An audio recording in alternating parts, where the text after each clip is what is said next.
Well, guys, we are back for another episode of the Liberal Asshole Show, episode 71. And what are today's topics? Scott Adams being weirdly racist. Florida GOP wants to ban the Democratic Party. SCOTUS going after student debt relief. South Carolina wants death penalty for abortion. Marianne Williamson running for president. More Republicans want to invade Mexico. And Michael Knowles wants trans eliminated. Just as a Oh, note for South Carolina, that's not even the worst anti-abortion legislation that's been proposed.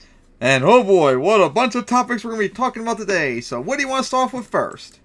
Let's start off with Scott Adams' weird racism. So, yeah, I think it was right after we did the last episode, Scott Adams, the creator of Dilbert, I didn't know he had a YouTube channel apparently, but he does like some sort of talk show on there, and I think people were asking him questions, and this came up, and he went on like the most strangest, weirdest, and racist not meltdown, but tangent, that he basically advocated for segregation. And it was so weird. Like, so casually, too. And the way he did it was just weird. And it took me like an hour to find the clip, too, because all of them were just like Mike or Dole talking about, but I wanted to make it as quick as possible, so I had to look for his video, and I finally found it. So here we go. If I'm correct, the link should work. Yep, right to when it started. Here we go. Oh. That was an actual question. Rasmussen asked, white and black voters, and probably others, do you disagree or agree with the statement, it's okay to be white? 26% of blacks said no. It's not okay to be white. Now, for context, first off, Rasmussen is a right-wing post group, so you really shouldn't take their polls seriously. But even with that out of the way, it's the thing is with it's okay to be white. Now, the term itself, yes, it is okay to be white. There is nothing wrong with being white. The problem is, as a lot of people, especially on the left and blacks know, is that a lot of times it's used as a dog whistle for white supremacy. Exactly. And that's why they have a problem with it. Same goes for All Lives Matter. Yes, all lives matter. There's nothing wrong with saying all lives matter. And yes, all lives do matter. But the problem is the people that use them are the people that would dismiss, like BLM, for example, and that America's racist. So that's the problem people have with that term. And apparently for a lot of people, it's just too hard to understand, especially for someone like Adams here, who obviously is not well versed in this stuff. 21% weren't sure. Add them together, that is 47% of black respondents were not willing to say it's okay to be white. That's like a real poll. This just happened. You shouldn't take Rasmussen. Do you have any idea? With salt, though. Would you have imagined that could have happened? So I realized, as you know, I've been identifying as black for a while, years now, because I like to be on the winning team, and I like to. What a weird help. thing to even say. I always thought, well, black. If you help the black community, I've never really got that. That's sort of the biggest lever. You can find the biggest benefit. So I thought, well, that's the hardest thing and the biggest benefit. So I'd like to focus a lot of my life resources in helping black Americans. So much so that I started identifying as black to just be on the team I was helping. So but it turns out that nearly half of that team doesn't think I'm okay to be white, which is, of course, why I identified as black. Because people would have a problem with that term. Because a lot on the right do not know that. They just think the term is just okay as is, and therefore, why are people against that term? They're silly. Maybe they're the racist ones because they don't understand the context of why people are against it. So I could be on the winning team for a while. Exactly. But I have to say, this is the first political poll that ever changed my activities. I don't know that that's ever happened before. Normally you see a poll, you just look at it, you go, whatever. Oh, this is interesting what other people think. But as of today, I'm going to re-identify as white because I don't want to be a member of a hate group. I'd accidentally joined a hate group. So if hate group for opposing the term being white's okay or whatever. even though the context explains why people would be against it. Okay, then. Nearly half of all blacks Weird. are not okay with white people, according to this poll. Not according to me, according to this poll. That's a hate group. That's a hate group. And I don't want to have anything to do with them. And I would say, based on the current way things are going, the best advice I would give to white people is to get the hell away from black people. Just Segregation. wherever you have to go. Segregation much. Just get away. Yep. Because there's no fixing this. This can't be fixed.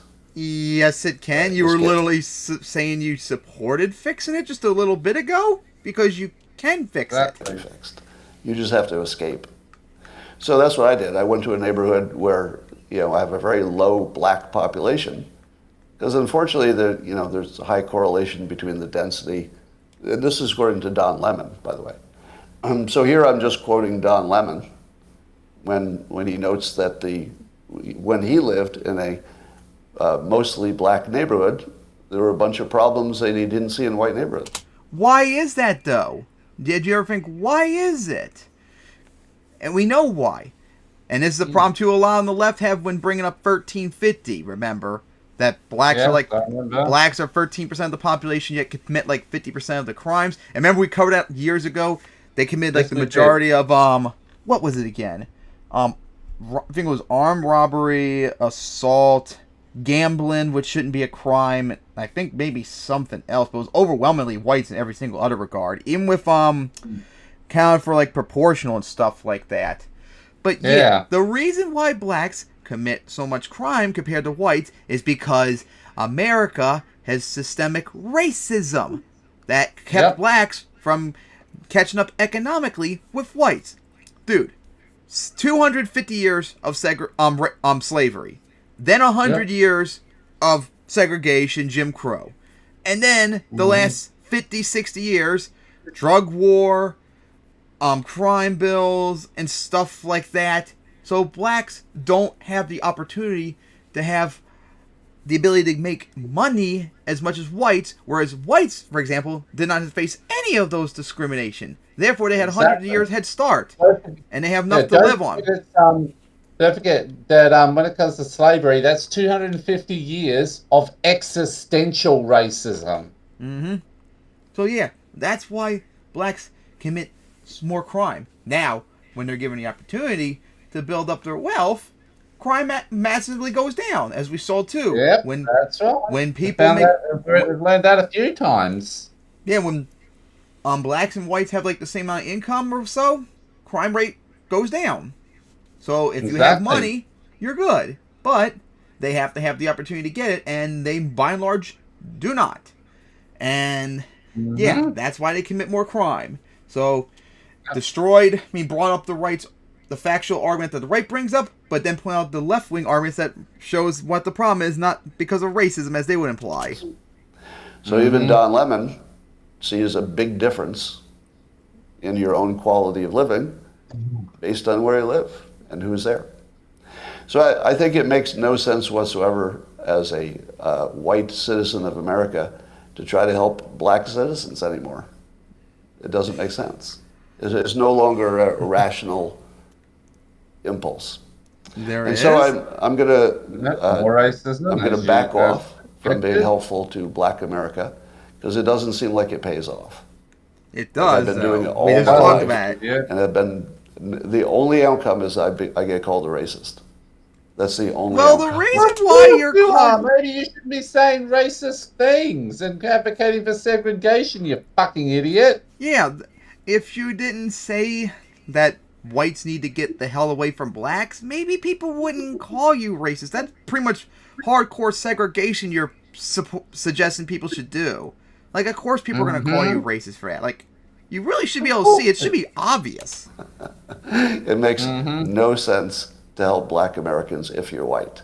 It does? It's over. Because it helps us too? Yep. Don't even think it's worth trying. Totally not trying. Now, we should be... Also, it gets rid of the animus a lot of blacks have with whites, as we covered throughout last, remember?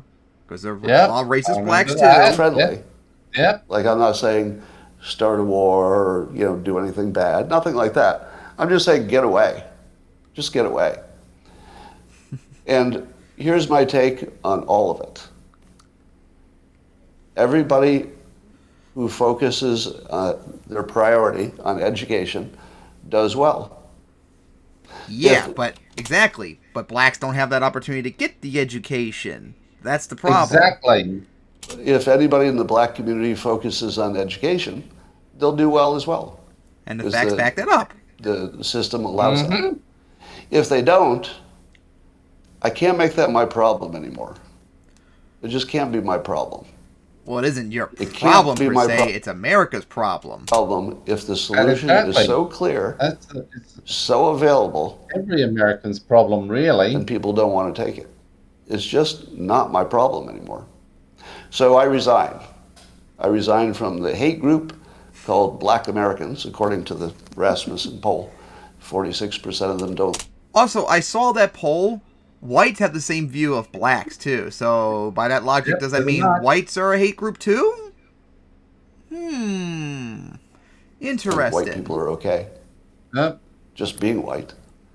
And there we go. You didn't expect that today, did you? I bet you didn't expect the backlash. And for all of you who don't know, as I said, he's the creator of Dilbert, a huge comic book series that's syndicated like a whole bunch of papers around the country. The vast majority of them canceled his comic series. So, like, he got massively canceled for this dumb racist stuff he was saying. And now he's crying, I'm the victim. It's kind of difficult to cry when you say something so dumb that people want to cancel you for it. The most helpful thing I can do that's just the is to say I'm not going to help. Right wing, though. Say something offensive, racist, sexist, homophobic, whatever, and then when you get any type of pushback, victim, I should have the right. It's free speech to you understand say that? Things that people continuing to help in that sort of classic. Oh, let me help you, give you a lift up, give you a hand. Mentor you, hire you, prefer you. I'm going to stop all of that. I'm done with all of that. Yeah, no, it didn't work. The only thing that will work is to say, you got to fix your own problem. Pull yourself up by your bootstraps. We've never heard that one before. I'm not going to speculate, why you're not doing it. I'm not going to speculate why there's a difference. I'm just going to say it's available to everybody. It's not, though. Just pick it up. It's free money. Absolutely not. Focus on education, and you could have a good life. Due to the legacy of systemic and existential racism. I mean, you're not wrong to say education would help, but like we keep pointing out, they don't have the same access like whites do, and that's the problem. Those who don't want to focus on education, you just need to get away from them. Just get as much distance as you can. Segregation, people. Recommendation. And I'm also really sick of seeing video after video of black Americans beating up non-black citizens. There's literally videos of the exact opposite on Twitter and YouTube and stuff too, of whites beating up blacks. Those things exist in everywhere. You're just in a bubble that only listens to one side, for crying out loud. That's the problem. You're too much of an echo chamber. You've been bubbled. I realize it's anecdotal. Because that means that doesn't give me a full picture of what's happening. But every damn day, I look on social media and there's some black person beating the shit out of some white person. I'm kind of over it. Okay. I'm over it. Right? So I quit. I can show 1,000 of white people beating up and murdering black people. And it feels good not to be in a racist hate group anymore. So I'm now independent, not a member of any group. I do not align with any group, not the white supremacists and not the black racists. All right. So yeah, what do you had to say about that one? That is a pretty fucking crazy, stupid, racist rant. Jeez. So weird too. Like I said, wasn't that weird or what? That was one of the weirdest things I've heard in a long time. So yeah, it is like we said, blacks do commit the majority of the crime and all that. But the reason why is because they don't have the same access to education stuff as whites, and they had hundreds of years of racism to deal with. So you know how you fix it? Exactly like you said. Give them a helping hand, and help them get education and stuff like that. But of course, you believe in bullshit polls that even if it are true, does not mean that all blacks are racist. Same goes for whites. All the polls says the exact same thing with whites too. And video saying you see blacks beating up whites all the time. There's videos doing the exact opposite too, and all that. Adams, you're just pretty much in a bubble at this point. You and your fellow boomer right-wingers are in such a bubble you can't look out, and that's why you look silly to us. You say pretty dumb racist things without even realizing what you're saying is racist, and your comic strip got canceled because of it. So, maybe be careful next time when you talk. Idiot.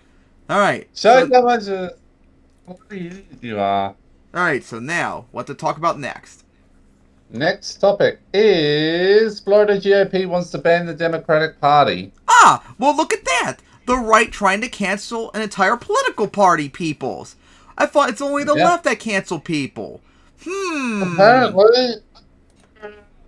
So yeah, just heard about this earlier. I was looking for topics, and I remember reading this somewhere before Kyle covered it. So now, let's see what this is about. Florida Republicans trying to ban the entire Democratic Party in Florida.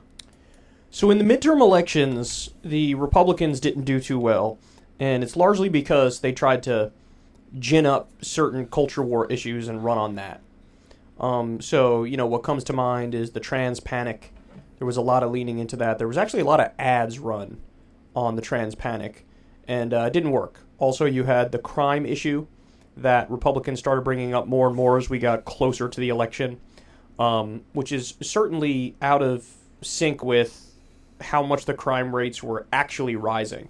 It was very clear they decided to, highlight it and focus on it and make it seem like it was worse than it was. And again, this stuff just didn't work. And Democrats ended up winning because Republicans sort of had this stench of authoritarianism on them. And you had Trump still talking about overturning the 2020 election.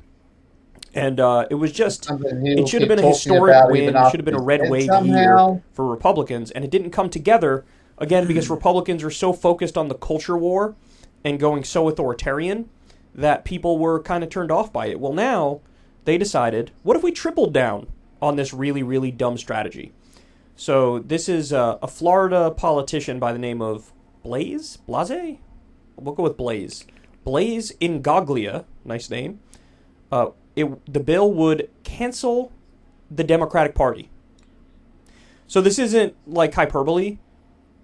There's a Republican in Florida who is proposing a bill to totally ban the Democratic Party in Florida. So if you're registered as a Democrat in Florida, what would happen is you would just become not part of any party. You would just be kicked out of the party, not registered as a Democrat anymore. This is crazy. All right, so let me read you. He thinks he's clever. He thinks what he's doing here is cute. You're going to see how he thinks he's flipping issues back onto the left, and we'll break it down as we go. Some people want to have uncomfortable conversations about certain subjects. Senator Blaze Ingoglia is sponsoring the Ultimate Cancel Act, which would eliminate all political parties that once used slavery as part of its platform. Oh, what a sneaky, dirty way to try and do that, too. I'm actually surprised you go for it. I actually was expecting it because the Democrats are woke. That's why they got to be banned. You're gonna really go back. You're gonna really go to that one back when the Democrats were conservatives. Of course. Meanwhile, I guarantee you, if we did polls right now, guess who would most likely be the ones that support slavery more? We know who. The Republicans. Isn't mentioned in the bill, Ingoglia said that's his target. Quote, for years now, leftist activists have been trying to, quote, cancel people and companies for things they have said or done in the past. You guys, too. You guys do it all the time, so I don't want to hear it. Includes the removal of statues and memorials and the renaming of buildings. He said, using this standard, it would be hypocritical not to cancel the Democratic Party itself for the same reason. Except the Democratic Party has massively changed from the right-wing party it was back then to now the more less right-wing party it was before, but it's not the same party as it once was. For crying out loud. Exactly. They actually changed. All right, now let me pause here to say, but you guys have been saying for years that cancel culture is dumb and stupid and wrong, and nobody should be canceled. But now all of a sudden you're in favor of canceling when you want to get some cheap virtue signal points and signal to your base that, like, we're going to cancel culture or something by perpetuating it, mind you. The measure SB 1248 would switch Democratic voters to no-party voters or give them the option of choosing another party. The Democratic Party adopted pro-slavery positions in their platforms during the conventions of 1840, 1844, 1856, 1860, and 1864, Ingaglia noted. Now, by the way, apparently this guy has never heard of the term political realignment, which is what happened. Well, of course in the not. Remember, these are people that don't even believe it existed. They love forgetting about it because they always want to bash everyone and to bash anyone. Want any way to bash thing. They don't even believe the Southern strategy and the switch. Remember, they probably listened to good old Dinesh D'Souza's documentary in PragerU. Remember? Yeah, 1960s. And from then on, didn't Dinesh D'Souza imply that in his documentary that the Democratic Party was not founded in 1825 by John Adams, but was in fact founded after Cain killed Abel and fled to a town? He had founded the Demon Rat Party on a platform of Satanism. Perhaps. It was the Republican Party that ran I'm pretty sure he fucking, with the more racist voters. Like, I mean, this is a matter of historical record.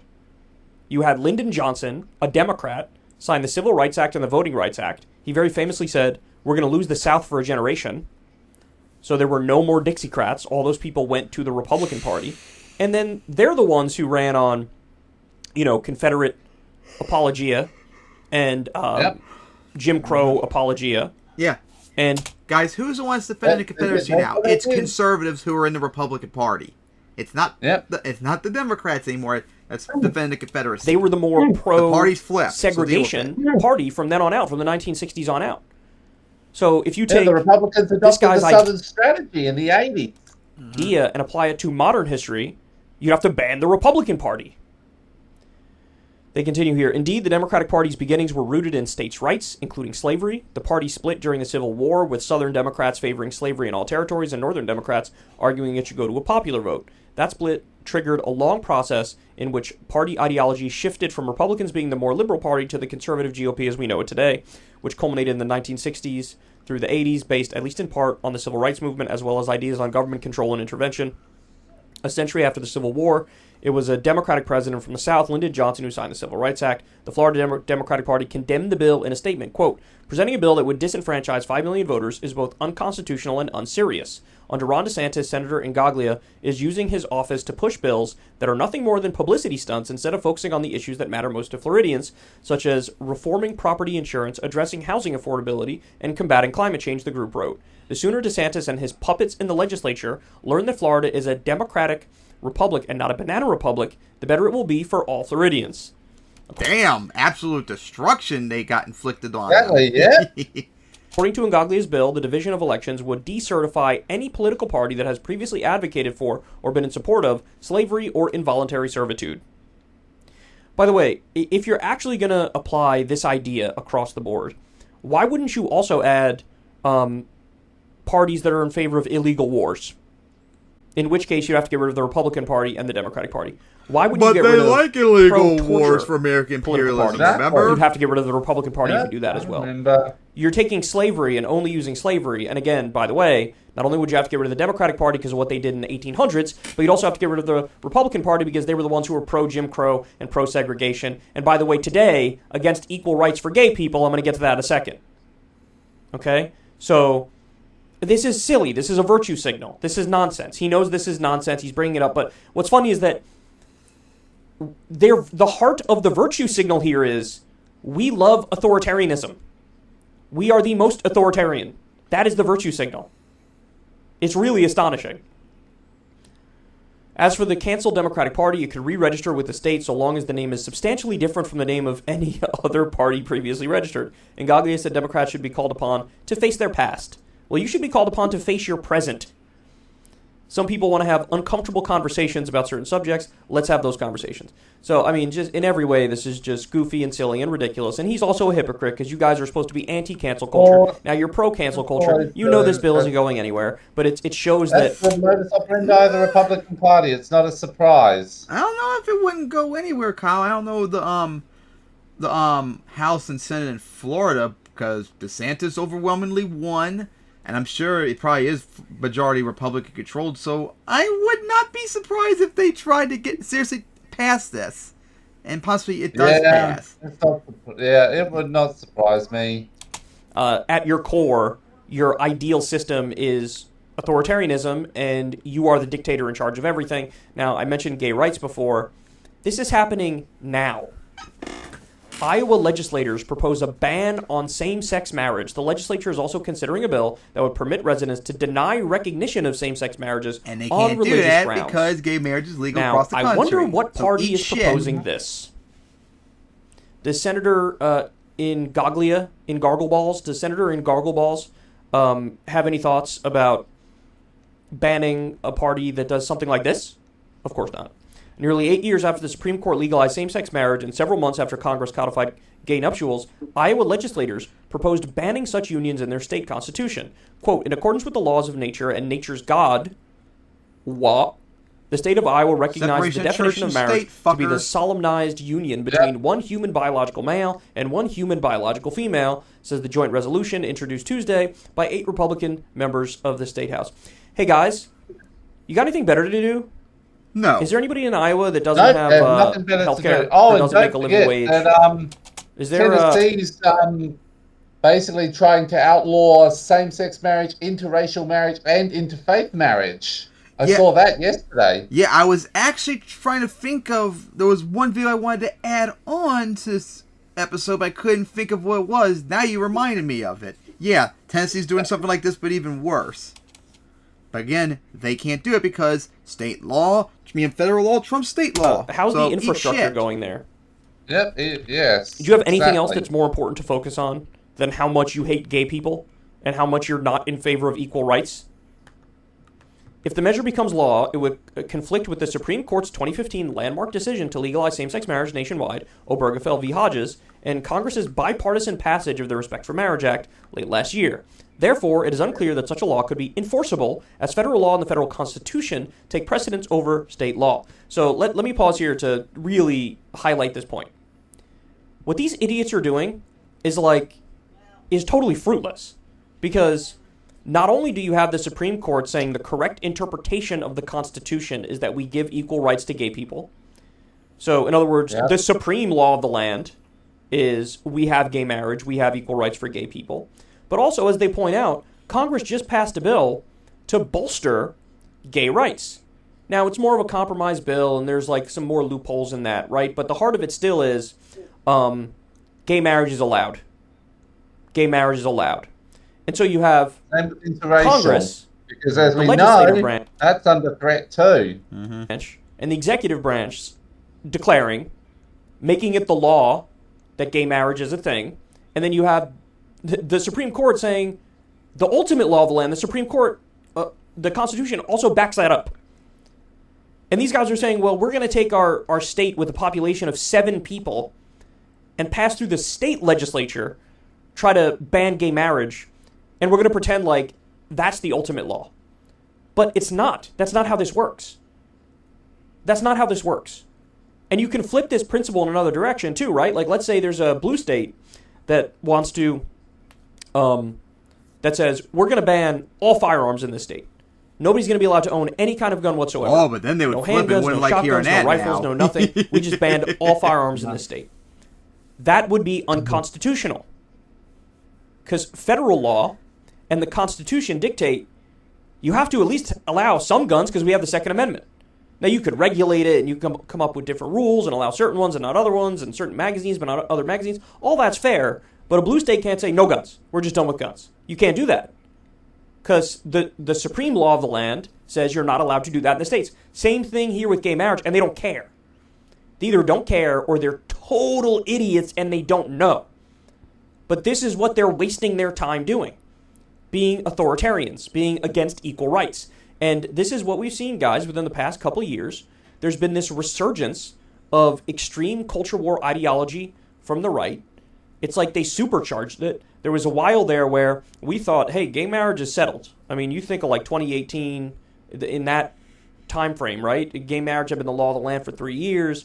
Trump very famously held up the LGBTQ flag when he ran in 2016. And it just felt like, okay, this issue is done. And the polls are, 70% or more of the country is in favor of gay marriage. And then now, on the heels of the trans panic, they're resurrecting anti-gay bigotry and really, really leaning into it. Not only that, but we also have, as you know, Tennessee going after interracial and interfaith marriage too. Mm-hmm. And trying to ban gay marriage. State Representative Brad Sherman, one of the bill's 8 co-sponsors, said in an email that the joint resolution would take several years to accomplish. Should the people of Iowa vote for such an amendment, laws would have to be adjusted to make laws fair for all, he said. The 7 other co-sponsors did not immediately respond to requests for comment. Several Iowa Democrats were quick to criticize the proposal, saying it would take the state, which became one of the first to legalize same-sex marriage in 2009, quote, backwards. No, Iowa GOP, we will not be going back to the days when committed, loving same-sex couples don't have the same right to marriage equality as everyone else. State Representative Sammy Sheets tweeted. That sounds like a rapper name or something. Sammy Sheets. That's funny. This kind of disgusting hatred and backwards thinking has no place in Iowa, and I'll fight it every single day. Okay. So look, I mean, this is crazy stuff, man. This is crazy stuff. The Republicans are really going mask off here. And They've always been mask off. You would think that after getting walloped in the last midterm elections, losing in 2018, losing in 2020, losing in 2022, you think there would be a little bit of self-analysis, right? Hey, Kyle, remember when they weren't in 2012 when Romney lost? Remember that one? Yeah. They're never going to. The only way they're going to realize anything is if they're permanently lose forever and never have any chance to get any power ever again. You know what? Maybe it's time and to even go then, they back still to wouldn't that. accept This it. clearly isn't working. But no, they are tripling down on this insanity and becoming more and more distasteful to the independent voter, to the moderate, to the swing voter. And, well, there will probably be consequences for stuff like this. So, yeah, what do you have to say about that? Does not surprise me. Of course, they're pieces of shit, so... Yep. But guys... Gay marriage, interracial marriage, and interfaith marriage, as we now know from Tennessee. So, of course, they'll do this. Always remember, people, it's the Republicans that are authoritarian, anti-democratic pieces of shit. So, there you go. You heard it there. The Florida Republicans are trying to ban the Democratic Party in Florida. Now, of course, the judging, I don't know their House or Senate tallies, so I have no idea if it would pass or not, but the fact that they even try it is still not good. Alright, so now, on to the next topic. And that is SJWs going after student debt relief because of course. So, just recent. Now, remember, we covered this back like last summer or so. Biden did student debt relief for well over 40-50% of Americans that had debt relief or something like that. Yeah, which I was remember that. really needed. Now, of course, the Supreme Court has gone up to it now and are probably going to do a ruling on that it's unconstitutional, all that crap. Now, Kyle and Mike did a video recently that covered that the people that are defending it made a pretty damn good argument that even the SJWs might not be able to refute. But that video was too long, and I think it might be honestly a little bit too optimistic, so I wanted to cover this one instead. So back to some more Kyle. All right, y'all, welcome to the show. I have oh no, Kyle, what I say about the intros? Stop doing them. Suck. So without further ado, let's go ahead and jump into it here. So this is an article in NPR. Biden's student loan relief faces its biggest test yet at the Supreme Court. So you guys know the deal.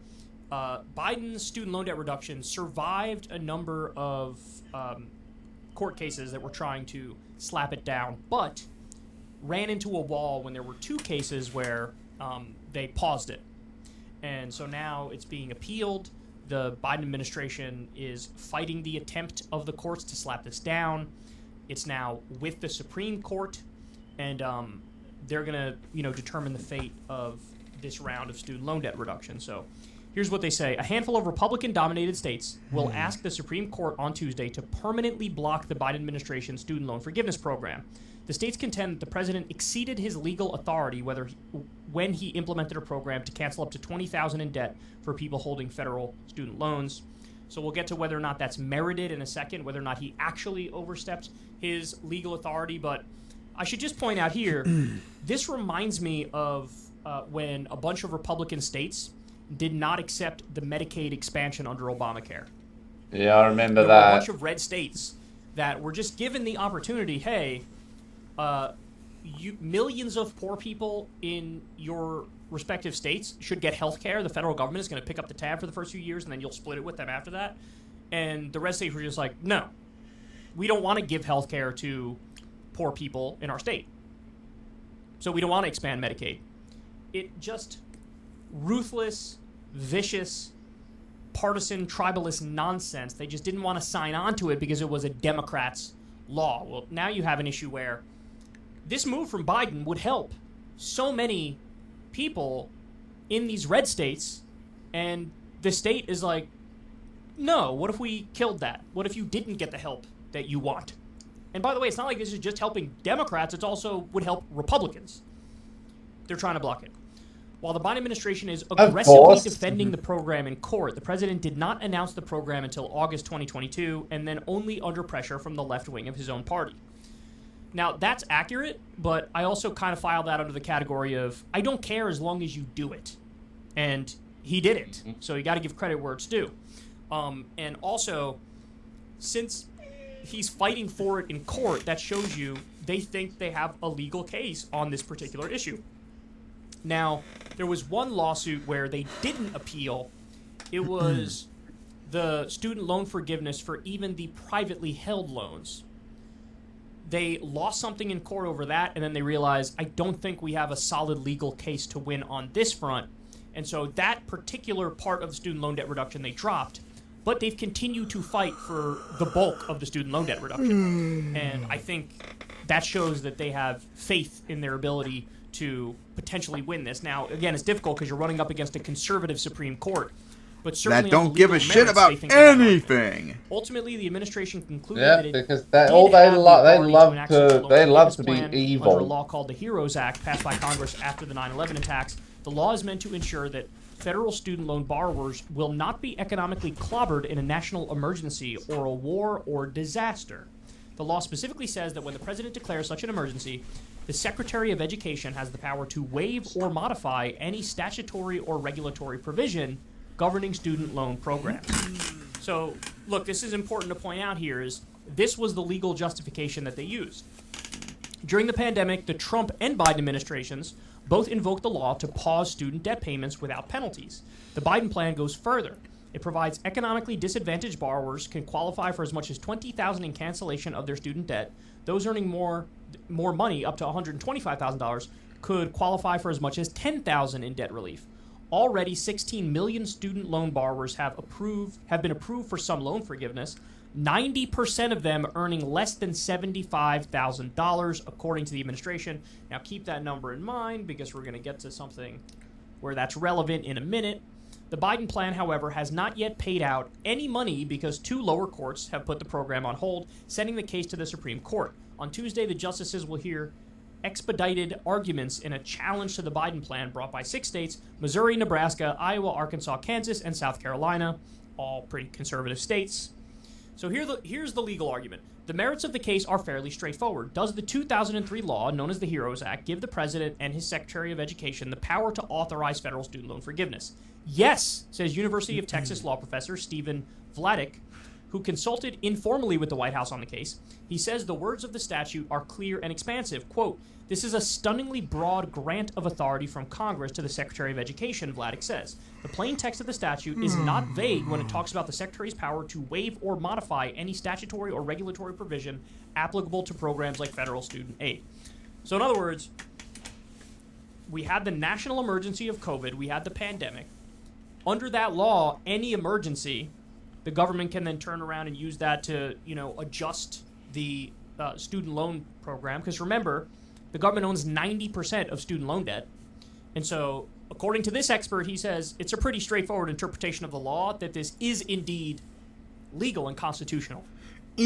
Conservative big difference on that University one. law professor Jonathan Yep. Adler says Do whatever the hell we environments go. is not the same thing as Everything canceling the obligation to Just pay back everything they some can or to all of hurt loan. the average Adler person. concedes the statute's language is broad, but he says it is likely not explicit enough for the conservative Supreme Court of today, very conservative Supreme Court of today. Quote, it's certainly fair to claim that the court is putting a thumb on the scale in the way the statutory language like this is being interpreted, Adler says, adding that the court, when in doubt, assumes Congress didn't give any agency the power. If we have to argue about, well, we read the statute this way or we read it the other, the Department of Education has already lost, he says. So in other words, the Supreme Court is going to take their own bias and superimpose it onto their interpretation of the law. And this is the problem that we've run into time and time again with this super conservative court. They say, the executive branch doing this thing or that thing is unconstitutional because you weren't granted direct ability to do this by Congress. But then, you read the law in question, and they were granted the authority by Congress to do it. But they demand that the language be so insanely specific that no law can ever be implemented by the executive branch in a straightforward way. Because they'll just say, no, that's not good enough. For example, the Environmental Protection Agency, they regulate greenhouse gas emissions. Because that leads to climate change, all sorts of problems. And so the Environmental Protection Agency, they are doing environmental protection by regulating the amount of greenhouse gas emissions. The Supreme Court stepped in and said they're not allowed to do that. What? This is the EPA doing EPA stuff. It's the most straightforward interpretation you could ever imagine. They go, no, but it wasn't specific enough. And so then that forced Congress and the IRA to slip in a provision that says, okay, we're going to define greenhouse gas emissions as a pollutant. So now the EPA does have the legal authority to regulate carbon emissions.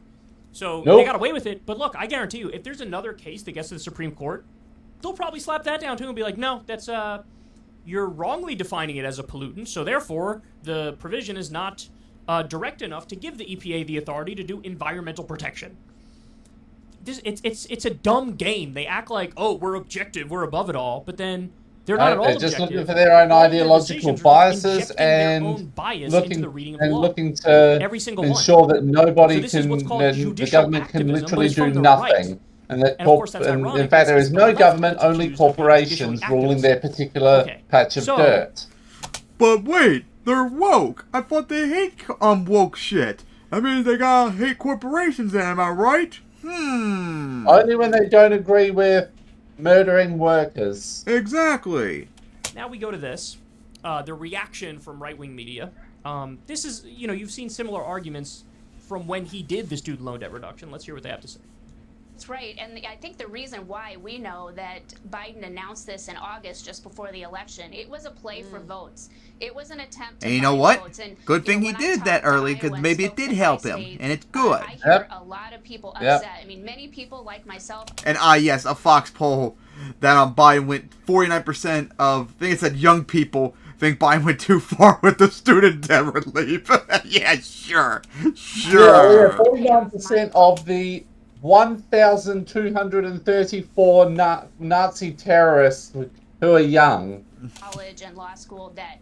Worked hard, nobody forgave it for me. Also, many other people work hard entering the workforce, and nothing is there to help them with the student debt cancellation. They're on the hook for it, in fact.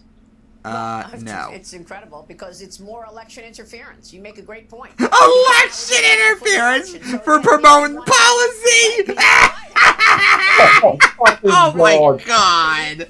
How sad are you? Wank fest. I just want wank fest. They're like, argument is, I this like is like they're buying votes, bro. This is like ice corruption. cream. Well, I like murder and death. Oh my god, that was silly. That's what we're going to debate today. We're not allowed to talk about policy because that's election interference according to these morons. That is not corruption. But it is corruption Everything for the is government to election do interference the according will to of them. the people and something that actually helps working people. That is corruption. This is backwards land. Notice how they flip everything on its head. It's somehow corrupt and buying votes to do the will of the people and help people out. But it's not corrupt to be literally corrupt. To have legalized bribes and help out the Yeah, that's the real election interference. against But the will they of agree everybody else with in the it. country. Exactly. Now, by the way, one of the other arguments you've seen floated around is this helps rich people. Marsha Blackburn tweeted that. Oh, this is just a giveaway to rich people. No, and even if it is, I don't give a shit. If there should be no student debt, period. Anything to help people is always good, no matter what. We Exactly. literally just showed the numbers. 90% of the recipients make $75,000 a year or less. 90%. When you are dealing with actual rich people, their parents pay off their college. They don't need loans. They don't need loans. So, incredibly dishonest. So now, here is the terrible update I have to share with you guys. Breaking news, the Supreme Court's conservative majority seemed deeply skeptical of the legality of the Biden administration's student loan forgiveness plan. I was just about to say they seem pretty skeptical of the legality of Joe Biden. So understand again, let me repeat this. Trump used the same legal justification to pause student loans. He also used the same legal justification to eliminate some very narrow student loan debt. I forget the exact category. It might have been like injured veterans or something like that. Like there was some very narrow groups. He was like, we're just going to totally forgive your student debt. To his credit. I mean, it's good. I'm glad he did that, right? He used this justification. Biden used the exact same justification. Saying, hey, under this HEROES Act, we have the national emergency of the pandemic, so instead of just pausing it, we're going to eliminate it because we hold the debt, so we can make the decision what to do with the debt.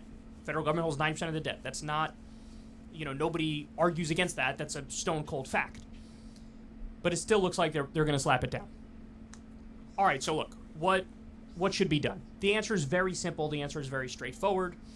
The Biden administration is fighting and has appealed to this point, so clearly they think they have a case on this front. They didn't have a case on the private loan portion, but with this one they do. What they should do is, when the Supreme Court slaps it down, Biden should come out the very next day and say, very clearly, now we're going to do the exact same plan under the 1965 Higher Education Act, which gives the Secretary of Education the full discretion and authority to do whatever they want with those loans. Again, the federal government But holds that's the loans. expecting a lot from a senile They can old do what man they like want. him, Kyle, remember. And Yeah. the 1965 Higher Education Act is Someone more who's straightforward who's interpretation of that law, who's even more already straightforward dead than and is this only one that being they kept used. alive by the So you should dark just come side of out, the do it again, force, and do along it with a with good this chunk of justification. Republicans.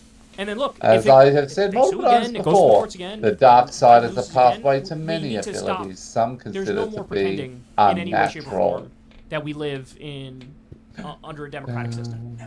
That that would effectively be judicial tyranny.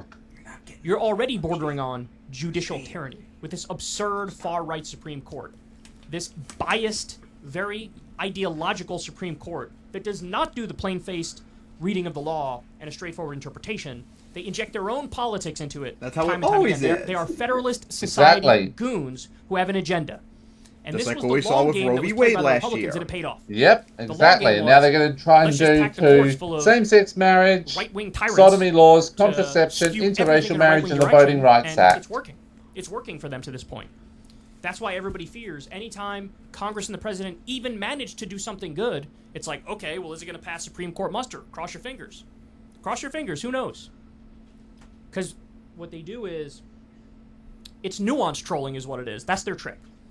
They'll go through every single line of the law and purposefully be obtuse and misinterpret it to claim the law doesn't mean what it actually means with a plain-faced reading of it. And they say, because of that, it's illegal for you to carry out this law. That's all it is. That's all it is. Clearly, the president can do whatever they want. The Secretary of Education can do whatever they want with those loans. And they're trying to say, no, you can't. Because we want to force those people to pay it back. Well, look, either way, this might be the controversial take, but I'll say it. Either way, I think this helps Biden. Because Biden did the student loan debt reduction. Biden fought it all the way to the Supreme Court. So if you have a deeply conservative Supreme Court strike down this student loan debt reduction, you think people aren't going to remember who stabbed them in the back? And this is a potent But that's, of course, issue if for Biden's Biden going to and actually Democrats, if fight they're for smart it, though, enough to Kyle, use it. remember. They Exactly. say, look, we're trying to help you out. You can Biden could easily just fold if it is rejected. That could happen too, you know. see who's blocking it. Yeah. You can see who the problem is here. And then again, if he were to come out and say, well, we're gonna eliminate, I would eliminate all student loan debt and do it through the 1965 Higher Education Act. How you like them apples? Then again, it would be very clear to people who's fighting for you and who's fighting against you. Yep, that would So- be awesome, but I have my There you have reservations it, on but that one. The bad news of the Yeah, day is the that's Supreme not- Court I don't is think that's very gonna happen skeptical ever. of That's one of the expecting few a lot very from a good things senile that old Biden man. did. Hey y'all, do Yeah. me a favor. All right, And so, from an idiot party who hates everything. so yeah, Maybe not as much as the Republicans do, but they still hate a lot of things because every single one of them is a corporate hate speech idiot. So yeah, we had to say about this ruling. Well, not ruling yet. But it's not going to. It's going to be kicked down because the corporate Unfortunately. Democrats are morons and the Republicans are evil and the Supreme Court is evil and needs to be repealed. Mm-hmm. Well, we can only hope, because remember I said there was that video that Dole and Mike covered that was a little bit more positive on it, but still can't be fully sure on that. So, Alright, so now, on to our next topic. next one on this list is... yes. South Carolina wants death penalty for abortion. The second worst piece of anti-abortion legislation in America. Now, more importantly, wasn't this the one you've been talking about for the last several months? Nope. No, this is South Carolina. It's North Carolina that's essentially legalized murder for... It means that... hang on. I gotta try and find this. So yeah, Alright. of course, as we've been saying, after Roe v. Wade was overruled, we've been covering every single stupid and dangerous and evil abortion policy and horrible things that have happened in America because of idiot Republican pro-life retards and SCOTUS. And now, we got a new one now in South Carolina. So here we go with this So bullshit. since Roe versus Wade Really? Oh, I was legitimately overturned. thought... What? Oh, I thought. Okay. I was not. I did not know. I thought that. No, actually, apparently, it's not actually a case. That's actually something I've been wrong. I actually looked it up, and wow. What? It's not actually a. That's not a. North Carolina did not. The bill was not actually about it. Are not actually going to legalize murdering women who are seeking abortions. But it looks like South Carolina might be instead. we've seen a wave of anti-abortion So let's see about bills this. passing in different states. See, the way Roe versus Wade worked was, honestly, I think it was the perfect approach on the issue of abortion. What they say is, hey, in the first trimester, you have a right to an abortion. That The first government can't 24 weeks. interfere at all. The state government. And may we need to remind you all, over 98% of abortions were done before, I think it was 21 weeks. And that's 3 weeks before Roe v. Wade would allow. So the vast majority of abortions were done during the time Roe v. Wade was there. Specifically as well, can interfere. In the second trimester, you're allowed to have some regulations around it, but it's still allowed. In the third trimester, so... Now I just think of it, like, how long is a pregnancy for? Like 36, 38 weeks or something like that? What? How long is a pregnancy for? Ain't like 36 to 38 weeks? 36 to 40 usually. Based upon that math, I think second trimester would be almost half covered by Roe v. Wade too by 24 for the 24-week period. So they wouldn't be able to do restrictions on that either, possibly. more for late-term abortion. If a state so chooses, they can ban it in the third trimester. And you had different rules, different laws for different states. The blue state's a little more lenient. The red state's, a little more hard line on the issue. But it was a good compromise, effectively. It was like the moderate position on abortion. I think it was a very reasonable perspective. Conservatives since be that triggered got, by calling it moderate. taken away by the Supreme Court, they struck it down. Now you have some red states are just going all in. They're like, let's just totally ban abortion in every case. Because now there are no guardrails. And in the red states, they could be as draconian as they want to be. And they're all evil. Now, now you're also having people like Mike Pence talk about a national abortion ban. So not just, hey, let the red states go as far as they want. And we gotta make sure The you perspective don't now win. is, let's just ban abortion everywhere, including in blue. But let's be honest, he's not gonna win. Like, it's only Trump or DeSantis right now. That's it. Even though they would probably do the exact same thing too. States. So the real social conservatives, that's what they're pushing for. Well, look at this, guys. Look at this. Women who seek abortion in South Carolina could face death penalty.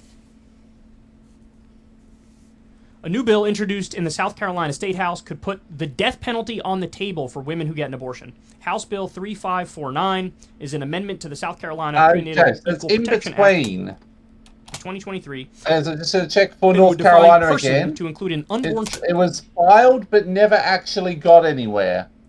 And it said that any person has the right to defend his or her own life or the life of another person, even by the use of deadly force if necessary, from willful destruction by another person. So it didn't explicitly legalize, so it's not explicitly saying it, it's like implying that murder would be okay. Murdering a woman who is seeking an abortion might be okay. Still evil But again, regardless. it didn't get anywhere, so... Still evil either way. child at any stage of development. Yeah, like that's like the sort of thing. So let me ask you: does that include most zygotes Republicans want? and gametes? Does that include like literally the second the sperm meets the egg, there's a third person in the room with full constitutional rights? Is that what that means? Yep, I think that's what they mean. To them. And This would ensure that an right up unborn child until who is the woman is trying to seek an abortion, according to the most extreme ones, and then they can then be murdered. a victim of homicide or victim of assault is given the same protections under state laws, including up to the death penalty. Not content with banning abortion, the sponsors of H3549 want to charge women with murder and sentence them to the death penalty. There are no allowable exceptions in this bill. If you're dying and you have an abortion to stay alive, you can claim self-defense in court. That's sad, but kind of funny at the same time. But knowing the Republicans are going to make sure that argument doesn't work, even though it kind of is fair in that regard, because it is self-defense to live. Don't forget that that we had Tennessee trying to ban same-sex interracial and interfaith marriages. It would not surprise me if any states worse than that are more right-wing than South Carolina actually try to pull a North Carolina. Yeah, this makes sense, right? This is a good policy. Good idea. Look, there's a reason why the Democrats, as massively underwhelming as they are, there's a reason they've done well in the past few elections. There's a reason why a half-dead guy named Joe Biden is president right now. There's a reason why there was supposed to be a red wave in the midterms, and there wasn't. Because you guys are too these guys fucking are marching radical. off a cliff, dude. Exactly. The right is marching off of a cliff. It's so extreme that they want to murder women for having on the abortions. overturning of Roe versus and Wade, there's not a single and poll. there are Republicans who want to legalize, who want to at least imply that murdering women seeking abortions should be justification to be extrajudicially murdered. Guys, get it through your fucking head. Ever since Roe v. Wade was overturned, every single vote on abortion has gone the pro-choice way. Every single time, even in red state. You guys are on the losing side. You know what you do when you're on the losing side? If you can't change people's mind, then you accept it and you change your mind and stop being a pro-life retard. That's what an honest person does. Exactly. Where the majority say, yeah, get rid of Roe v. Wade. It was super popular. You know that hardline stance on abortion, ban it in every instance? You know what that poll's at? Under 10%. Funny, because before we talked about this, it was 19%, remember? Ever since Roe v. Wade was overturned. I think part of it might actually be because some of them have realized just how extreme they're planning to go. Things like murdering, death penalty for getting an abortion, and implying that murdering women who are seeking abortion might be okay. Yeah, ever since Roe v. Wade was overturned, the amount of people that support hardcore bans of abortion tanked, and then people like me who think it should be legal in pretty much all cases skyrocketed. So yeah, exactly. You guys inflicted a massive wound to yourself. Now you made the extreme case of late-term abortion that you're so afraid of even more popular now because you guys are so fucking radical. Yep. They're lucky if they can get one poll as high as 13% supporting banning all abortions. What do you think this would poll at? Should we make it so women who get abortions are put to death? By the way, so pro-life, right? They're so pro-life that they're pro-murder. Contradiction, no surprise. Opposite of pro-life. Of course, that's and by the way, the old on. saying is totally true. Not saying, but the old argument people make of like, you guys say you're pro-life, and then the second the baby is born, you're like, cut food stamps, cut Medicaid, cut the social safety net, any sort of cash support for the family and for the baby, not in favor of it. They don't want paid maternity leave, they don't want paid paternity leave, they don't want paid sick time, they don't want paid vacation time. They don't want unemployment insurance. So they're not pro-life, but I've never seen a more stark example of just how not pro-life they are. This is like, I remember I debated Michael Knowles at Politicon one year, and he walked right into I love this. I love this. Who, by the way, remind you, we're going to be making fun of him and the last topic most likely, so get ready for that one, people. Talking about pro-life, and I go, oh, cool, you're against the death penalty? And he's like, no, I'm for the death penalty. Dude, you can't just walk right into the trap. You can't just walk right into the trap and make yourself look like that big of a fool. Of course he would. Contradict yourself literally within seconds. Yep. He's just dumb. But it's different because of stuff and things. And remember, we'll tell you about it late in the last topic. Oh boy. He's an idiot. Of course he would walk into it. Yep. Look, I would at least credit somebody for consistency if they say, no, I'm pro-life as in I'm anti-abortion, but I'm also against the death penalty. At least with those, like there are some people who are like in the Catholic Church, for example, who fall in that category, and it's like, hey, we might not agree, but props for being consistent. This is an instance right here where they're just embarrassing. This is embarrassing, and this is brutal, this is barbaric, this is unconscionable, and there will be ramifications for this. Where was it, guys? It was either Missouri or Kansas. I want to say Kansas, where they had a direct ballot initiative on abortion, and the voters of Kansas said, we're going to be pro-choice. Yep, every single... The right I remember that. Yes, I remember that. I remember that. That was friggin' awesome. Are pro-choice. Culture war stuff. And we're so pro-choice that you've radicalized a lot of people to be more... extreme on the other side in your view, because you guys, like I keep telling you, are too. Yep.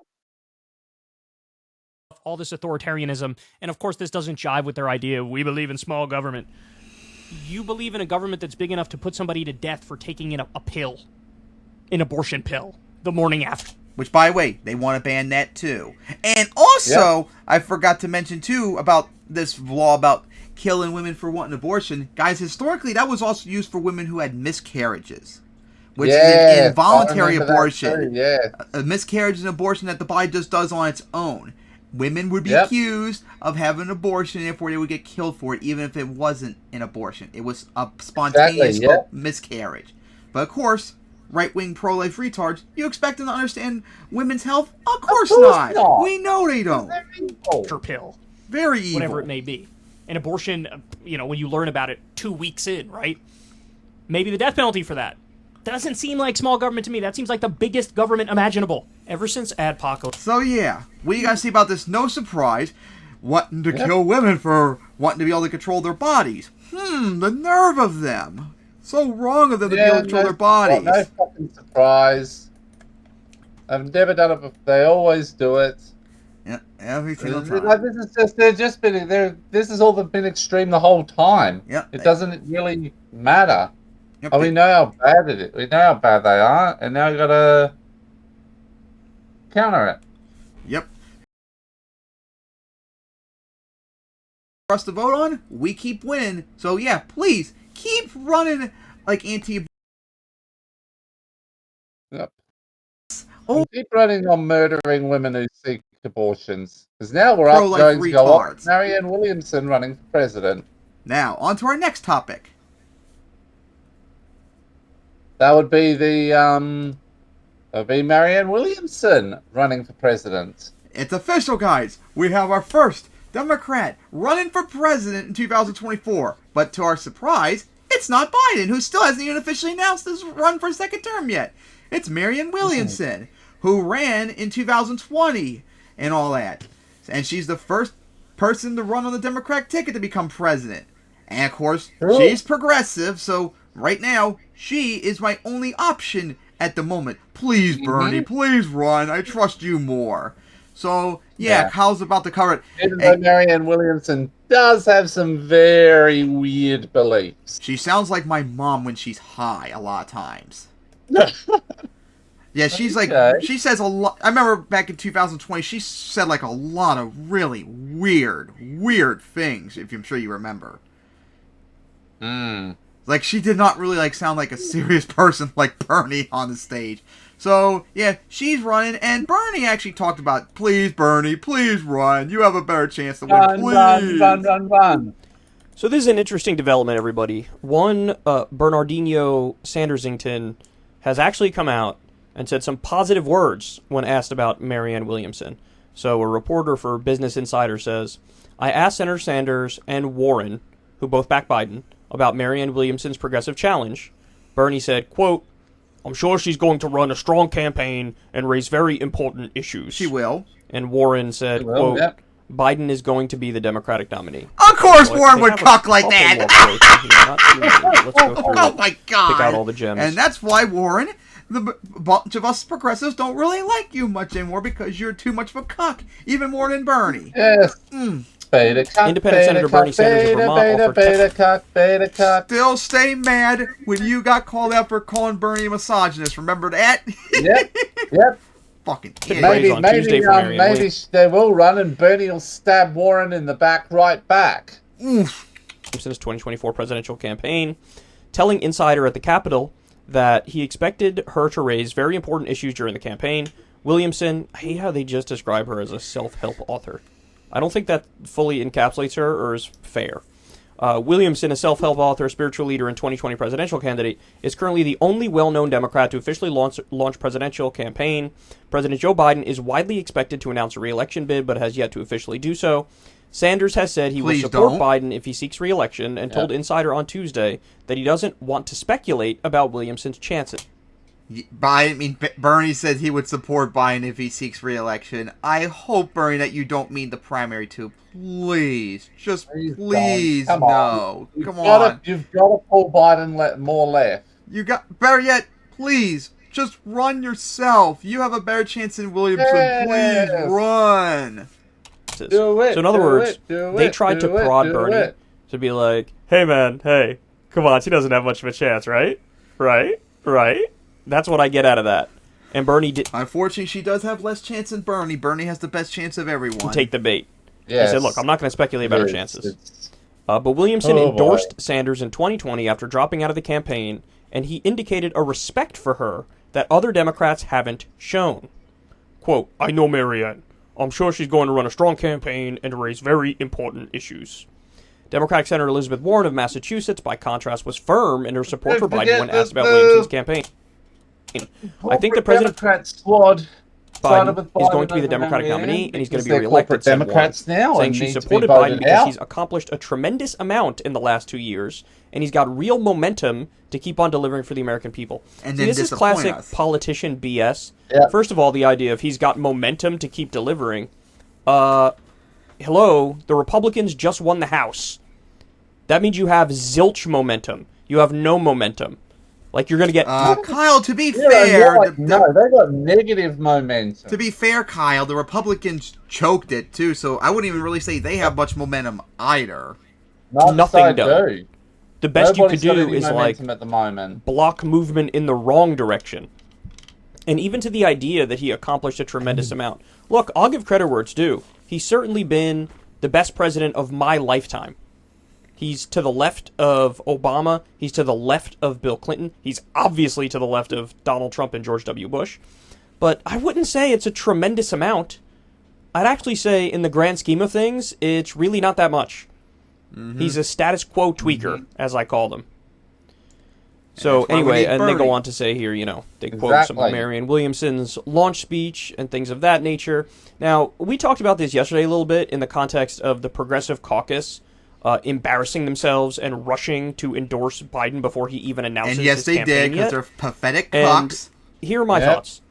I understand, if you're a politician, now, you're in D.C. But the only you're trying to have between the grift squad and the other corporate Democrats is that they don't take corporate PAC money yet. You're trying to get some of the stuff that you want done. I understand it's a pickle. If you endorse somebody who's an outsider who has very little chance of winning, you're giving away all of your influence. You're not going to get a committee position, which means you can't shape policy. You can't call in favors from leadership. Either way, so you basically might shoot yourself in the foot and get none of the things that you're trying to get. Right? I understand that's difficult. But the principled thing to do is to say, who do I agree with more on their policy agenda? I will endorse that person. Yep. None of these people are going to be principled. Yep. So then the semi-principled thing to do is to just kind of sit back and say, you know what? I'm not going to rush out there and endorse Biden. I just won't say anything. I'll just let the race play out, and then whatever happens, I will react accordingly. Fair enough, too, in that regard. That's semi-principled. Because at least you're not, actively slobbing the knob of somebody who you disagree with on more things. Unlike Warren and the Progressive Caucus. So Bernie, again, is in a tough position. And the fakes and the corporate Democrat squad. At least Bernie acknowledges she'll raise important stuff. Because, he has some sway with the Biden administration, and he's the one who wrote Build Back Better. I mean, he was most responsible for writing Build Back Better. Now, ultimately, we only got the IRA because of Manchin and Sinema and Biden's inability to fight. But he does have some sway in this administration. Yep. So from his perspective, he's like, well, shit, I feel like I got to endorse Biden, or else I'm giving up my influence, which means I'm giving up my policy preferences, etc.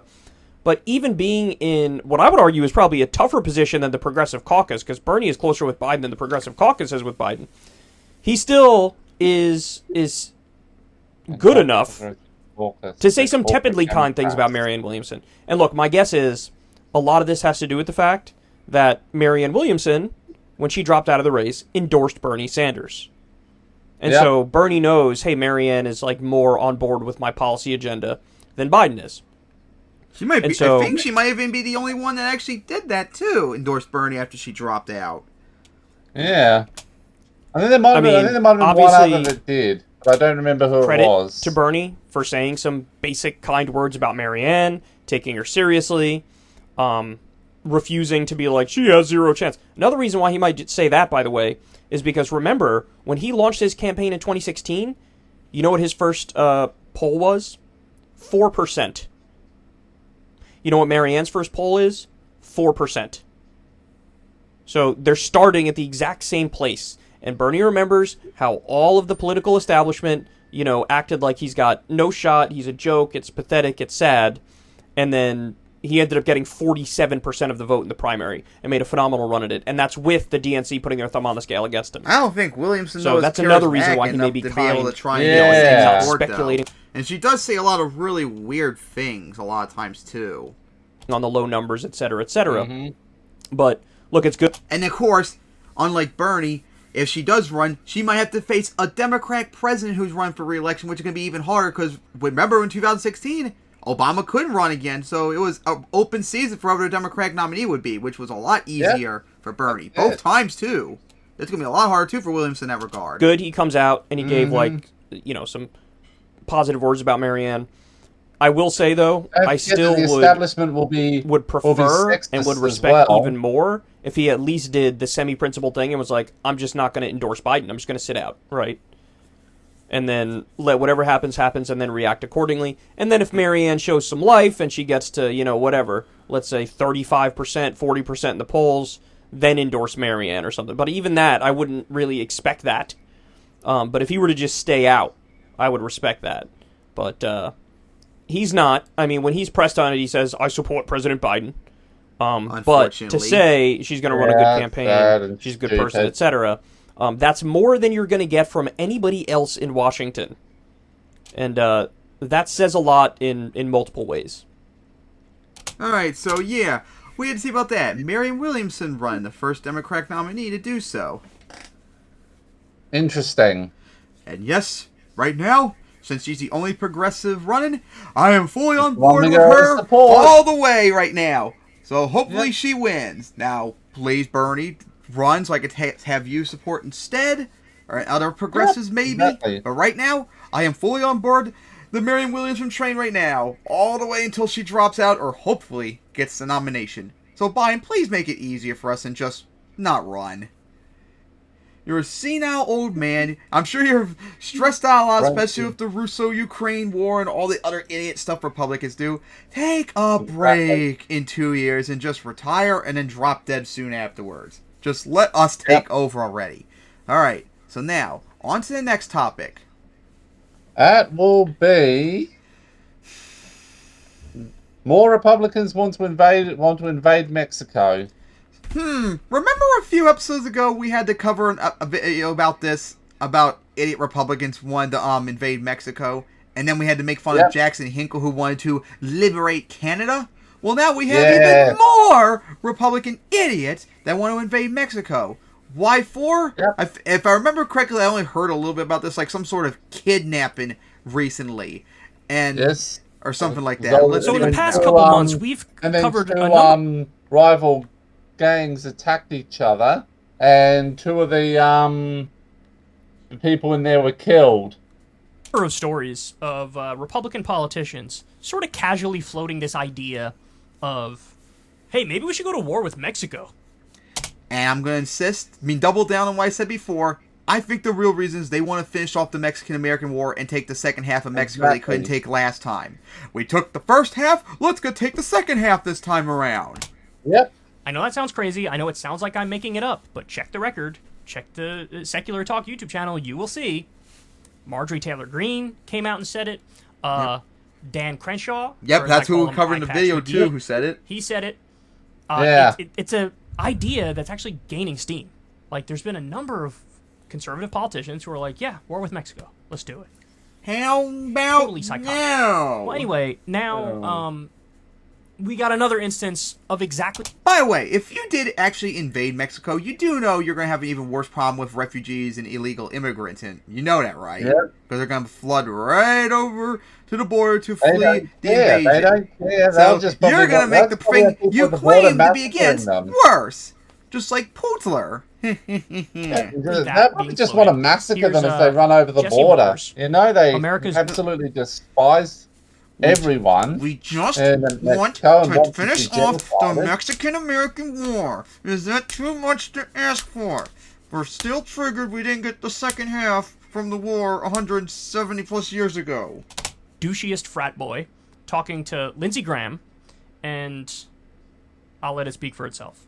Talk about failure. You just saw a report at the top about these hostages that have just been taken in Mexico. And it doesn't look like the Biden administration even really knows much about it, or they don't really have a plan for it. What would Lindsey Graham do in this situation? Well, I would follow Bill Barr's advice and get tough on Mexico. It's not just the hostages. Number one, I'd do everything I could to get them back. I'd do what Trump did. I'd put Mexico on notice. If you continue to give safe haven to fentanyl drug dealers, then you're an enemy of the United States. 70 to 100,000 people have died from fentanyl poisoning coming from Mexico and China, and this administration has done Now nothing it's about it. China's fault So now. Bill Barr's Of idea- course. Of course. Gotta bring in anti-China shit now, I see. Yep. Well, of course I'm they're gonna trying introduce to. They're in the earliest stages of manufacturing consent. Remember? legislation, Jesse, to make certain Mexican drug cartels foreign terrorist organizations under U.S. law and set the stage to use military force if necessary to protect America from being poisoned by things coming out of Mexico. So what would Lindsey Graham do? I would tell Mexican government, if you don't clean up your act, we're going to clean it up for you. What a fucking idiot. That's amazing. So, call the drug cartels terrorist organizations and even use like 9/11 war on terror era legislation to say, hey, we can attack any terrorist anywhere as a result of this, and then just invade Mexico. By the way, in a situation like that, AMLO would never agree to have the U.S. invade Mexico with our military to go after the drug cartels. So you would be illegally invading our neighbor country. Which would make everything There's been worse. a number of concerning articles, by the way, coming out about Mexico, where they're now trying to gin up like, oh, they're an enemy. It's not just the cartels, it's also the government. Why? AMLO came out not too long ago and it gave a speech about, I think it was nationalizing the lithium that Mexico has. I don't know if it was lithium or something else. I think it was lithium. He's talking about nationalizing industry. But that triggers conservatives file and that capitalists. under the base category. And so now the U.S. is like, I don't know, man. This guy seems like a dictator. And, of course, remember, want to finish off the Mexican-American War. Seems kind of extreme. You're supposed to let our corporations rob you blind and take the natural resources and make profits for the few off that. Not supposed to give the proceeds to the many and the people of Mexico, bro. So they're trying to gin this up, man. They're trying to gin this up. And this is insane. By the way, how did the war in Afghanistan work out? How'd that go? That did not go well. I mean, you think war's the answer. You think that's going to work. You think that makes sense, right? May I remind you, too, Mexico has over 100 million people. Very, very mountainous, too, like Afghanistan. And is a big desert on the border, too, just like Afghanistan, too.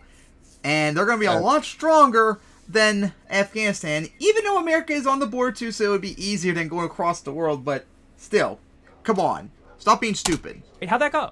Yeah. How did the war in Iraq go?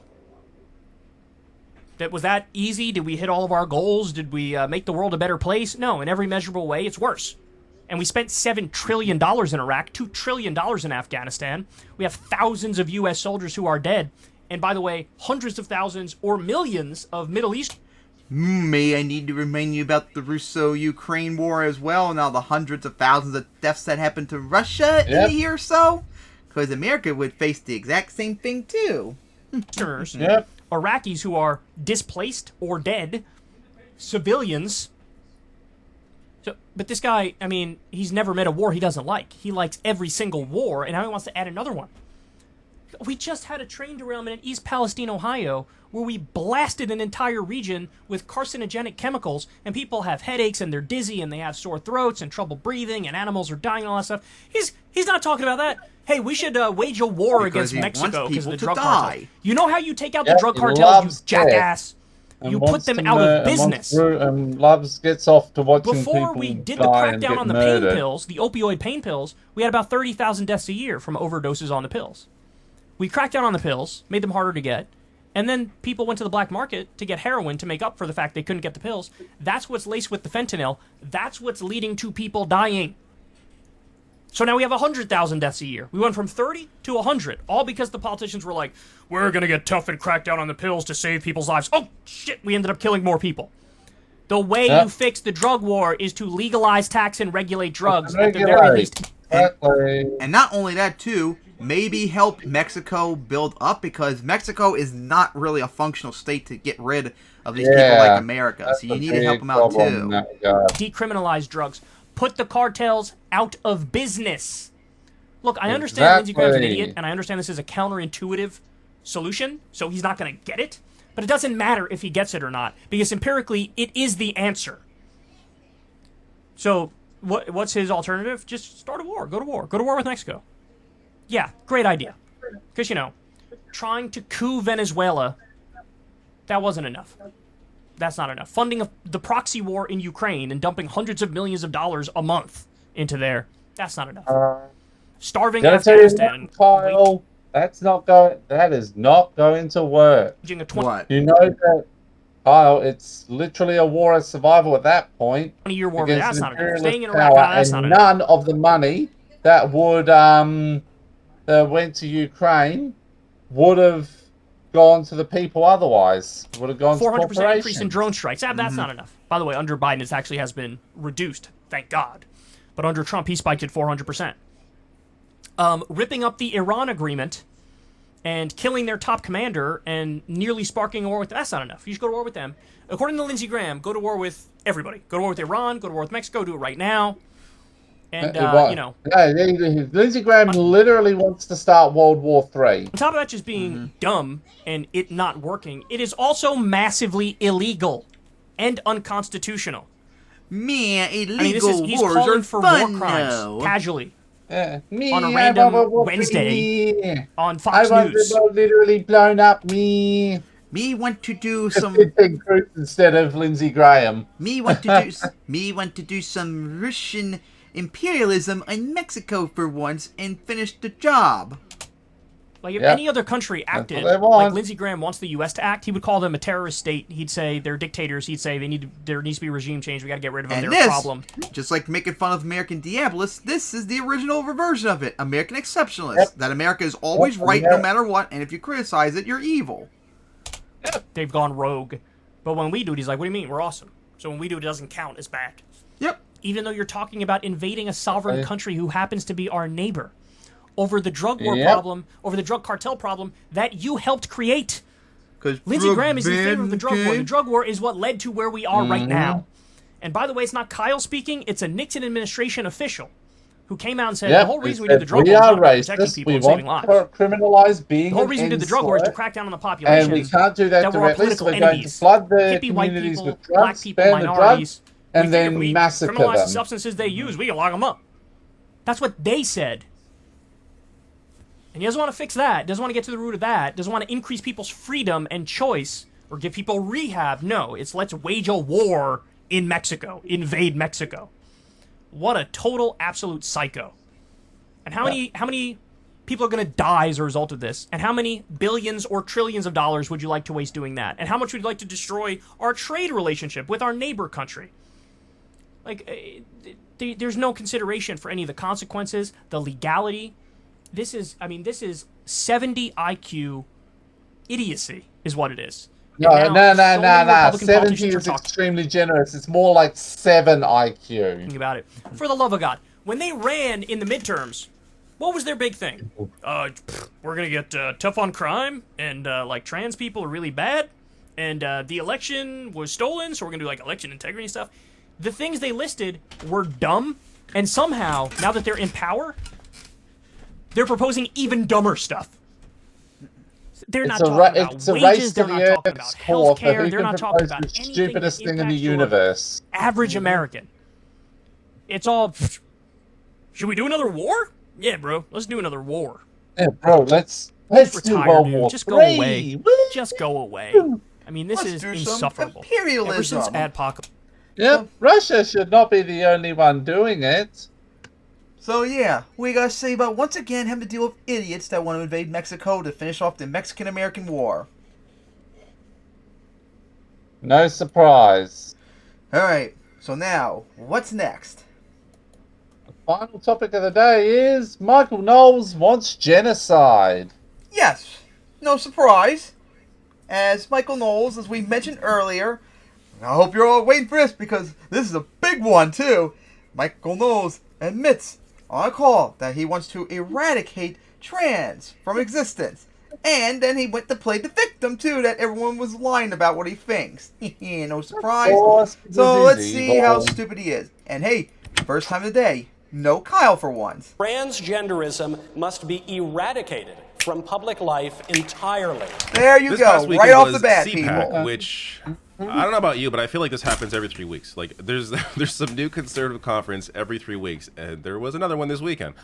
So there were a lot of course, unhinged speeches at this conference. But maybe the most crazy, if it's possible, was this one by Michael Knowles. So Michael Knowles is a failed actor, now Daily Wire host, a conservative propagandist, and he went on stage and called for the eradication of an entire group of people. Check this out. There can be no middle way in dealing with transgenderism. It is all or nothing.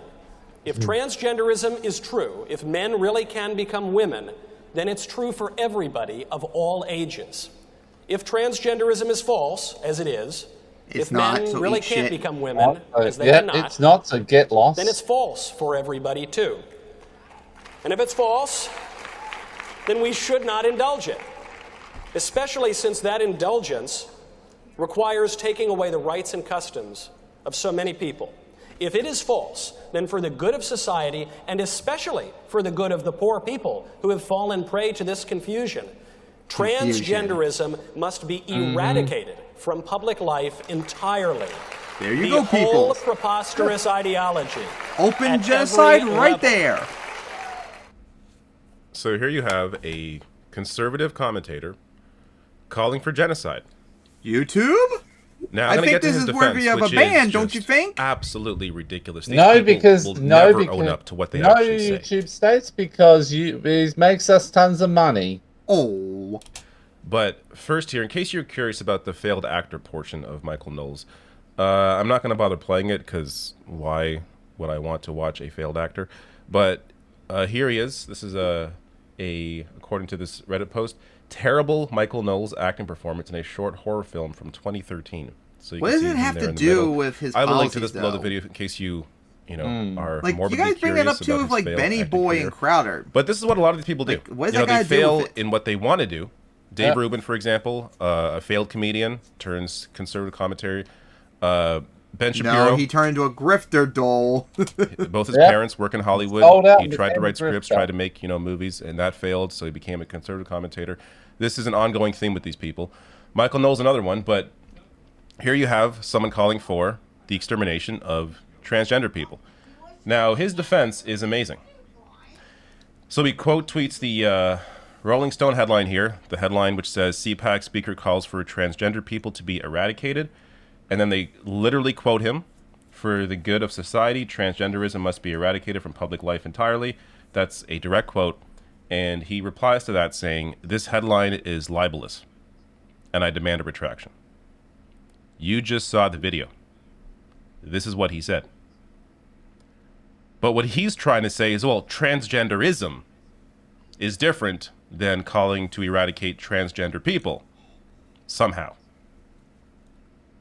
When it's not any different. Just own up to the fact that you are a sociopathic fascist. Just own your words. And I am a to try and genocidal claim libel when fascist. his literal And I quote hate is in the trans. I know headline. that Could not be he more insane. would not, that he would never, he just wanted to do that so he could try to play the victim and get The more Rolling money. Stone, I don't know if you want to say capitulated. I don't know if this is a capitulation, but they did change their headline to this. CPAC speaker calls for eradication of transgenderism and somehow claims he's not calling for the elimination of transgender. Clever. And funny, it's under the topic of evil. No surprise. I love it. So this, I have nothing wrong with this headline change. You know, you can Awesome. maybe claim here that they gave in to his That's threat of great. libel, but they're giving more context here, and it's not making him look any better. So this from Brandon Friedman here, who he really makes it clear. Transgenderism must be eradicated from public life, quote unquote, versus transgender people must be eradicated is a meaningless distinction to the historically literate. Nazis very specifically began excluding German Jews from public life years before the first extermination camp. And to quote the encyclopedia here, during the first 6 years of Hitler's dictatorship, from 1933 until the outbreak of war in 1939, Jews felt the effects of more than 400 decrees and regulations that restricted all aspects of their public and private lives. And remember this, that do you know how far the Republican states have already gotten in the 10 steps to genocide? Which is They're already at step 7. no surprise. So even if you step 7, and of course keep going any farther, and they're going to keep losing. want to, I don't know, agree with Michael Knowles in his defense here, that he's not calling to eradicate transgender people, this is how it starts. Now, from the Rolling Stone piece here, Aaron Reed, a transgender rights activist and writer, tells Rolling Stone that it's an absurd distinction. There is no difference between a ban on transgenderism and an attack on transgender people, she says. They are one and the same. There's no separation between them. Knowles and other others at the Daily Wire, including anti-trans activist Matt Walsh, are not just talking about keeping transgender people out of public life, they're actively working to make it happen, Reed says.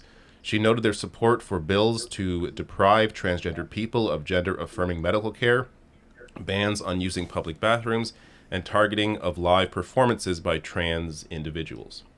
Quote, if you try to separate us from all the things that allow people to experience the world, that does amount to banning transgender people's existence, says Reed, a transgender woman. You can't go your whole life without using the bathroom, without telling a joke on stage in front of friends, without your medicine. All of that amounts to a ban on transgender people.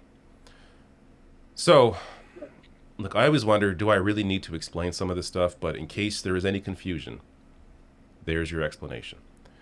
Now, it's also worth just highlighting, by the way, in the past, in other videos, I don't have it here, I probably should have brought it up, but I have showcased just the amount of anti-LGBTQ legislation that is being introduced and in many cases passed within the US, and the number is in the hundreds. We're talking about hundreds of bills that are being brought up to, in some way, restrict the lives of LGBTQ people and especially trans people. So this is not some, he's just saying something stupid on stage for attention. 7 of the 10 steps of genocide. This is actually happening. Now, I think it's worth giving context here in terms of how many people we're talking about. Because this is like, right, at the moment. Remember when Matt Walsh said that millions of people were transitioning or whatever? Blockers? And then it was like a few thousand or so. Yeah. He was out by a factor of like several thousand. And of course, we got how many adults and youth identify as trans in the country. It shows in the South, which has the majority, 102,000.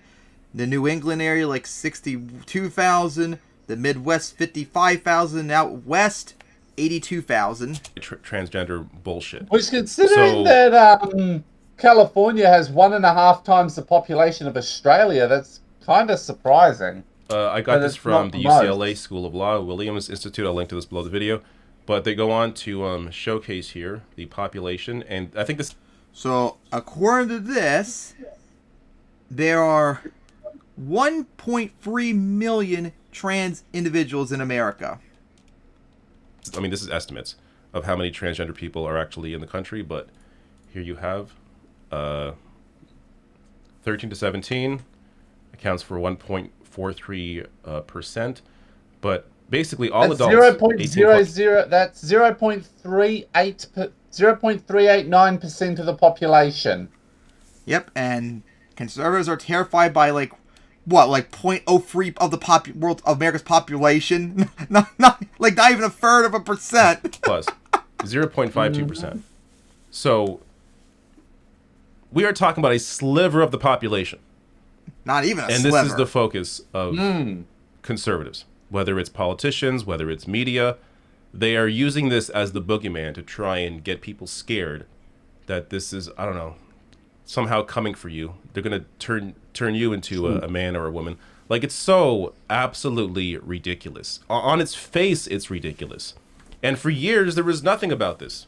At least not to the extent that there is now. In terms of the focus from the conservative media. No, they've always been there, Joel. They've always been there. But now it's this big thing. It's their entire focus because they have no actual agenda. When it comes they do have an agenda. They want you to die. Any issue, and to be clear, this is an actual issue. Like, this is in terms of trans people and their ability to exist. That is an issue. It's not a culture war issue. It is an issue of human rights and human decency. But in terms of being able to offer anybody anything, what does the right offer?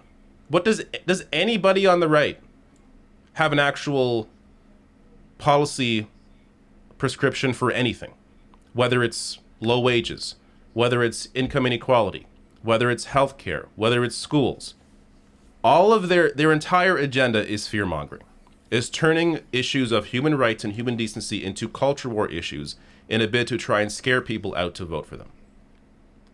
And Michael Knowles has now hit what I think is clearly the extreme in terms of the language, but at least at this point they're being honest. and there is no longer any ability to deny what they are about. That was never there in the first place, but okay. So yeah, what do you guys say about Michael Knowles openly genocidal against trans people? Not a surprise coming from him. Wonder what other groups he probably wants to get rid of. Gay Oh, people. boy, I cannot wait to see what Mac. I can't wait to see. White people, women. I can't wait to see what Matt Walsh thinks, since we know he actually believes it. Yeah, he literally believes it. Fucking idiot. So that'll be all of the things this week, fortnight. So yeah, that will wrap up all the topics here. Hopefully we'll have more stupidity and funny things to laugh at in 2 weeks' time or whatever we do next episode. So see you guys next time for episode 72. See you then.